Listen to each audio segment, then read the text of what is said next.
Gilaragway man ni Ramil Madriaga sa hearing sang Kamara ang kadakoon kagang itsura sang duffel bag nga ginbutangan sang 35 milyones ka pesos nga confidential funds nga ginpadulong ni Vice President Sara Duterte sa pila ka mga individual. Sa pagpadayon sang investigasyon sang House Justice Committee, ginpamangkot ni Manila 3rd District Representative Joel Chua ang nagkalain-lain nga paglaragway ni Madriaga sa bags sa iya duha ka sinumpaan nga statement. Sa unang nga dokumento gintawag ini nga duffel bag samtang sa iya supplemental affidavit ginlaragway sini ang abo nga mga bag bilang large dark bags. Ginklaro ni Madriaga nga ang ginamit amo ang isagid kadako nga dark duffel bag. Sa ginpaanggid ini sa mga samples sang bag ginpakita sa hearing, ginpahayag sang testigo nga 3 tubtob 4 ka beses nga mas dako ang original nga bag nga iya ginbitbit. Ginpahayag man niya nga ang amo nga bag wala sang krito kag mas malapad kag mas madamol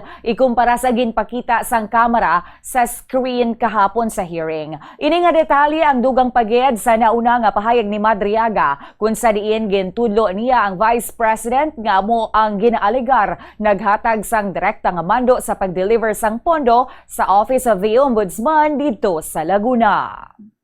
Yung itsura lang, kamukha. Wala din po. Wala. So, ibig sabihin, pwede bang mas malaki dito? 3 doble po o 4. Mas malaki dito? Opo, Madam Chair.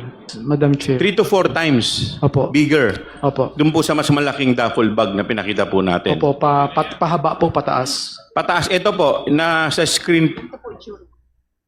Dito po sa screen, ayan po.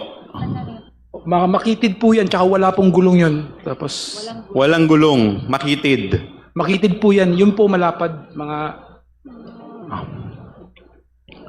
Mga dalawa pong ganito po. Ang lapad po. Ang lapad. Tapos ang kapal po mga isang... Alright. Si Representative Joel Chua sa iya pagpamangkot kay Ramil Madriaga.